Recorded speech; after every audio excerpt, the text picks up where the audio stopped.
اور پھر کام کرتے ہیں، کام نہیں کرتے، جرائم کرتے ہیں، یہ کرتے ہیں، وہ کرتے ہیں. تو اب یہ کیسا امیج ہم اپنی کمیونٹی کا دے رہے ہیں؟ اس سے کیا پاکستان کا اور اسلام کا فائدہ ہو رہا ہے؟ تو ایسے نہیں ہونا چاہیے. جتنے بھی لوگ ہیں ان کو اس چیز کا خیال رکھنا چاہیے. اور منہاج القرآن جہاں اللہ کے ساتھ بندگی کے تعلق کو زندہ کرنے کی جدوجہد کر رہا ہے، حضور کی غلامی اور محبت کے پیغام کو عام کر رہا ہے، وہاں اسلام کا یہ اتحاد کا پیغام اور اسلام کا یہ انٹیگریشن کا پیغام جو حضور علیہ السلام نے پہلی ریاست مدینہ کی قائم کی تھی، جہاں یہود بھی تھے، جہاں عیسائی بھی تھے، مسیحی بھی تھے، اور ان کو حضور علیہ السلام نے ریاست مدینہ میں برابر کی شہریت دی اور ان کے برابر کے حقوق کا خیال رکھا، اور ایک ملٹی کلچرل اور ملٹی فیتھ سوسائٹی مدینہ کی حضور علیہ السلام نے قائم کی، جہاں دیگر مذاہب کے لوگ بھی اپنے اپنے مذہبی تعلیمات کے مطابق آزادی کے ساتھ زندگی گزار رہے تھے. تو اسلام تو ہے ہی ملٹی کلچرلزم کی بات کرتا ہے، اور اسلام ایک ایسی سوسائٹی کو پروموٹ کرتا ہے جہاں ہر کوئی اپنے مذہب اور اپنے عقیدے کے مطابق زندگی گزارے. تو ہم یہاں پر آئیں تو اپنے مذہب کو اور اپنے دین کو قائم رکھتے ہوئے اس سوسائٹی کی اقدار کو ان کا خیال رکھنا چاہیے، اور ایسے رہنا چاہیے کہ ہم یہاں پازیٹیولی کنٹریبیوٹ کریں جس سوسائٹی میں ہم رہ رہے ہیں. بہت اچھا. ڈاکٹر صاحب یہ بتائیے کہ اب ہم اپنے اصل موضوع کی طرف آتے ہیں. جی یہاں پر یونان میں تقریباً کہا جا رہا ہے کہ 80-90 ہزار کی پاکستانی کمیونٹی ہے، 30,000 بنگلہ دیشی ہیں، اور تقریباً 30,000 انڈین کمیونٹیز. ہم ایشین، ساؤتھ ایشین کی بات کر رہے ہیں. میجورٹی جو کسی زمانے میں عرب مسلمز یہاں میجورٹی میں ہوتے تھے، اب پوری مسلم کمیونٹی میں سے، امیگرینٹس میں سے پاکستانی اس وقت میجورٹی میں ہیں.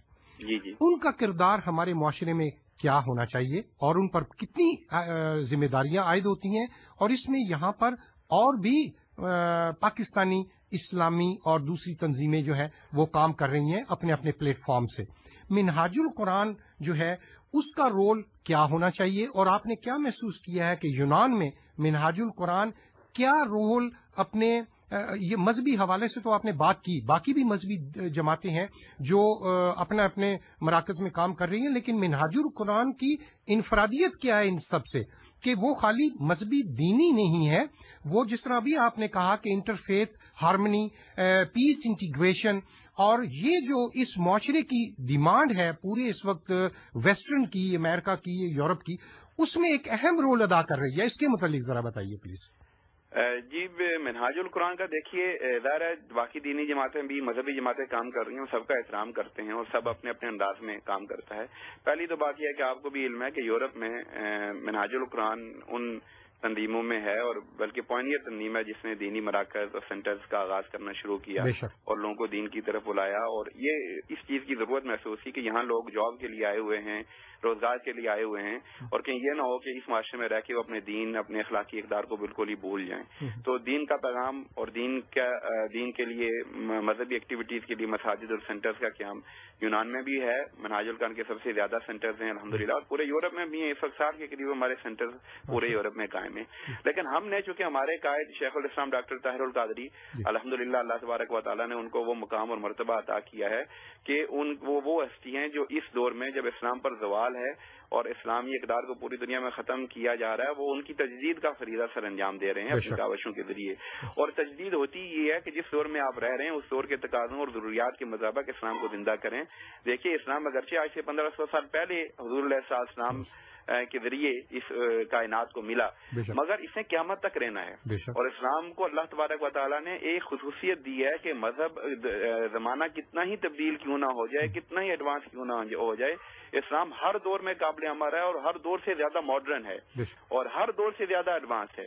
اسلام کوئی قدیم دین نہیں ہے، اسلام ہر دور کا دین ہے، اور قیامت تک کے لیے ہر مذہب ہر دور میں یہ قابل عمل رہے گا.